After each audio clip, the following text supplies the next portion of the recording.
Bem-vindos à terceira parte de A Arte da Guerra, desta vez para pedirmos ao embaixador que nos fale um pouco daquilo que lhe parece que foi o ano 2023 na Europa.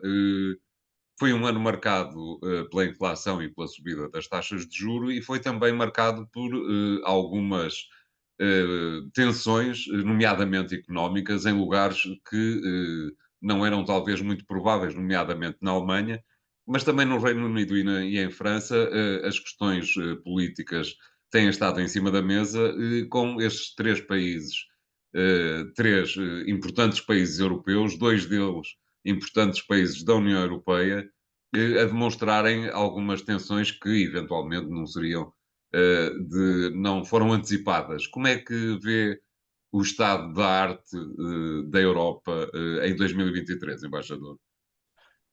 A Europa, a União Europeia em geral, que foi titulada, que tem vindo a ser titulada desde há uns anos pela Presidente da Comissão Europeia, Ursula von der Leyen, subvertendo, como já aqui falamos várias vezes, até um pouco o espírito dos tratados. Não é suposto a Comissão Europeia ser a direção da Europa, contrariamente ao que as pessoas possam pensar, não é isso que dizem os tratados. A direção da Europa é feita pelos países, a Comissão Europeia é um executor e promotor de ações, mas não, digamos, não deve estar na primeira linha do palco. A senhora Ursula von der Leyen fê-lo, e fê-lo porque é alemã, vale a pena dizê-lo.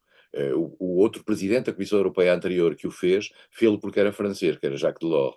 Não é por acaso que a União Europeia depois teve a seguir uma sucessão de presidentes da Comissão Europeia que não deixaram, digamos, uma grande marca na história. Ser francês ou ser alemão é fundamental para deixar essa marca. A senhora Ursula von der Leyen tinha tido um papel muito importante durante a Covid, quer em relação à questão das vacinas, quer em relação à questão da mobilização financeira e do empréstimo comum da União Europeia que ela própria dirigiu. Quando surgiu a questão da guerra da Ucrânia, assumiu a liderança perante alguma hesitação dos dois principais membros da União Europeia, eh, digamos, os principais países dentro da União Europeia, a França e a Alemanha, com discursos um pouco diferentes e, mais do que isso, com discursos progressivamente divergentes. O António tem razão na questão económica, isto é, as sanções, a quebra do gás russo, um conjunto de outras dinâmicas internas provocaram uma crise na Alemanha, com recessão na Alemanha, apesar de tudo, sem um efeito muito grande no comércio externo da Alemanha, o que teve vantagens para nós, porque somos muito dependentes da nossa própria relação com a Alemanha, mas a Europa entrou num tempo complicado no plano económico, as sanções justificavam isso, mas entrou num tempo, eu diria, de alguma unidade no plano político por virtude do susto que a guerra da Ucrânia lhe provocou. Nós falamos muito às vezes, da influência dos Estados Unidos na Europa. Os Estados Unidos são capazes de unir a Europa quando querem, como agora fizeram, acabaram por ser um grande fator, como são capazes de o dividir quando querem, como fizeram em 2003 com a guerra do Iraque, quando partiram a Europa a meio. Os Estados Unidos são um poder europeu, que é uma coisa que as pessoas esquecem, às vezes alguns não gostam de ouvir isto, são um poder europeu, são um poder que se exerce na Europa quando quer. E, e porque não há um poder europeu alternativo, em particular, um poder unificado europeu. E, portanto, os grandes países europeus, depois do Brexit, que aliás teve menos efeitos do que aquilo que nós pensávamos, quer em relação à fragmentação dentro da União Europeia ou à fragilização dentro da União Europeia, mas os dois grandes países europeus tiveram problemas sérios. A Alemanha no plano económico, tem uma coligação tripartida que tem as suas dificuldades. A França no plano social tem uma situação muito grave no plano social. Há um avanço das forças de extrema-direita em França, há uma dinâmica ao nível das classes médias em França que está a provocar agitação social cíclica, quer em relação às reformas. Nós já nos esquecemos, vimos a França paralisada pelas reformas, depois vimos a França com uma onda de violência extremamente grande por causa da morte de um adolescente e por questões de natureza de integração. E por outro lado temos o Reino Unido, que está fora da União Europeia, mas que vive também uma tensão interna, porque o Partido Conservador, que parece estar no seu extrator num grande ciclo político, demonstra uma dificuldade em gerar de forma consensual uma política migratória, enfim, capaz de agregar as pessoas. E isso está a criar dificuldades e até, eu diria, a afetar moralmente esta ideia de pegar nos imigrantes e nos refugiados, nos migrantes económicos, levá-los para a África em pousio até ser avaliado cada processo, é uma coisa absolutamente sem pés nem cabeça e que traduz, de facto, que o governo britânico está a chegar ao limite da sua capacidade de gerir o processo de integração das pessoas. Estamos aqui com dinâmicas diferentes. A Europa vive esse problema, tem, tem estas divisões internas e, por outro lado, até na própria questão ucraniana, nós temos vindo a observar, digamos, algumas dúvidas. Países como a Hungria ou a Eslováquia avançam num sentido menos favorável ao apoio europeu à Ucrânia, mas também tem sinais positivos, por exemplo, aquilo que era um governo com pulsões autocráticas, embora fosse um governo democrático, não na Polónia, houve uma reversão e a opinião pública e o eleitorado levou ao poder um conjunto de partidos democráticos. Depois também temos situações como aquela que se vive agora na Holanda, com a subida da extrema-direita, mas também vimos que a subida da extrema-direita em Itália, apesar de tudo, produziu governos que não entraram em ruptura com o magma europeu, precisamente porque se colaram às políticas pró-Ucrânia que prevaleciam dentro da Europa. Portanto, estamos aqui com uma Europa muito diversa, uma Europa que não tem condições, isto é a minha opinião pessoal, de dar saltos em frente de natureza institucional para se consagrar como poder. Veremos o que é que vão ser as eleições europeias para o ano. Acho que as forças mais à direita e mais à esquerda vão acabar por ter um papel muito grande dentro do Parlamento Europeu e isso pode, digamos, criar uma grande dificuldade a qualquer passo significativo de reforço do próprio papel da Europa. Os alargamentos estão aí também, são coisas a longo termo e que têm a ver normalmente com a satisfação de alguns lobbies, normalmente regionais e até geopolíticos. A Europa não está no seu melhor momento. Mas eu não queria, então, deixar passar a oportunidade deste nosso programa para falar de um caso que foi importante até para nós, que foi, digamos, a mudança no Brasil. A mudança no Claro. Brasil de um governo complicado, que todos nós sabíamos, de Bolsonaro, para Lula da Silva, um governo que até com alguma ambição internacional, com um papel com uma tentativa de liderança, digamos, em alguns vetores do Sul, embora Lula da Silva possa não ter compreendido até agora que o Brasil, de que ele foi um personagem e um ator extraordinário no plano internacional durante os seus primeiros 2 mandatos, já não é o mesmo agora, o mundo já mudou e, portanto, a sua capacidade de influência é mais limitada. De todo modo, o Brasil recuperou alguma liderança no plano internacional. E, por outro lado, já agora, atravessando o Atlântico rapidamente, é só dizer o seguinte, há uma onda, verificou-se em 2023, uma onda de golpes e de sustentação de outros golpes recentemente passados em África, com uma capacidade cada vez mais limitada dos países europeus de terem influência nisso, em particular da França. A França está em declínio objetivo na sua capacidade de influência em África.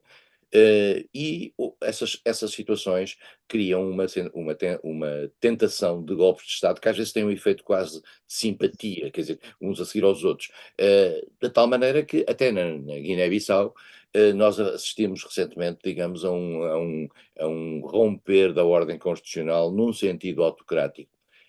Isto volta à questão anterior, a democracia não está a ganhar no quadro internacional e a sensação que há é que o mundo autocrático continua a ter espaço. A grande questão está em saber, e eu termino com isto, o seguinte: uh, as democracias normalmente têm a grande vantagem de levar consigo a vontade das populações, no sentido de dizer esta é a vontade maioritária. Há um discurso novo ligado à autocracia, ligado à ditadura, que é dizer a vontade da população é um fator menos relevante. O que é importante é a eficácia das medidas. Se nós somos eficazes na medida, é indiferente se os povos nos apoiam ou não. É este o sentido da autoridade elitista antidemocrática que está um pouco a aparecer em todo o mundo. Se esta dinâmica ganha, isto é, se cria uma espécie de uma doutrina alternativa, no sentido de que a eficácia das medidas é mais importante do que a sua legitimidade em termos de voto, aí temos um grande desafio à ordem democrática internacional. Aliás, é por isso que, de alguma forma, e voltando a um dos exemplos que o embaixador referiu, a Argentina está como está. É que é capaz de ser uma questão interessante, que eu pedia alguma brevidade na resposta, embaixador. Há sempre um sinal contrário, tem havido um sinal contrário entre o Brasil e a Argentina, sendo que os dois são países absolutamente fundamentais na América do Sul. O Brasil livrou-se de Bolsonaro numa altura em que a Argentina tinha um governo mais ou menos democrático. É verdade que a família Kirchner não pode ser acusada de serem profundamente democráticos, mas numa altura em que o Brasil se livra, e insisto no termo, se livra de Bolsonaro e consegue recuperar Lula da Silva, na Argentina acontece exatamente o contrário. O kirchnerismo, que não é já bem a mesma coisa que foi durante uma série de anos anteriormente, foi substituído por um presidente que tem uma relação um pouco estranha com a realidade. Porque é que esta dicotomia se passa? António, porque não é tanto o kirchnerismo como o peronismo, digamos, da sua determinação cíclica na Argentina. O peronismo é uma leitura, é uma espécie de populismo nacionalista que tem laivos de esquerda e comportamentos de direita, quer dizer, é uma coisa estranhíssima e que funciona em vários ciclos políticos na Argentina ao longo do tempo. E tinha a última emergência desse peronismo estava, no fundo, a marcar a vida argentina de forma muito negativa, isto é, grande inflação, crise económica, etc. E nestas crises, é nos momentos de crise que surge uma espécie de um salvador do outro lado que diz eu tenho a solução para tudo.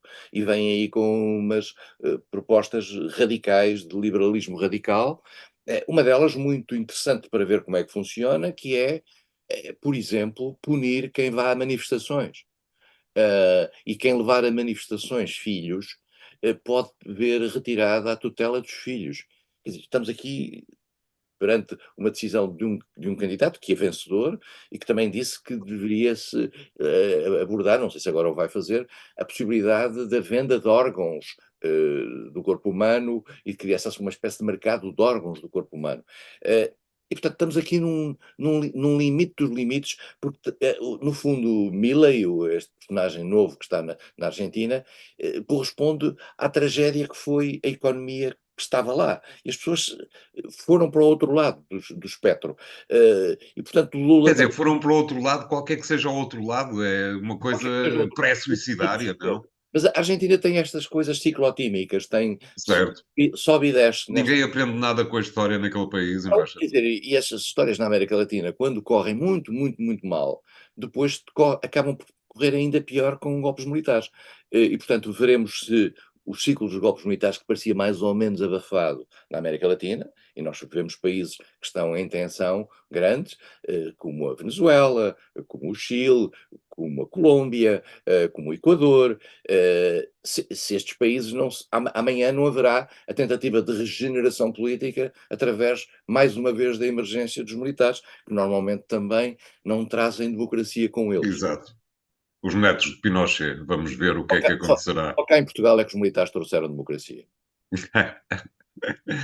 Muito bem, obrigado, embaixador. O programa ficou hoje por aqui.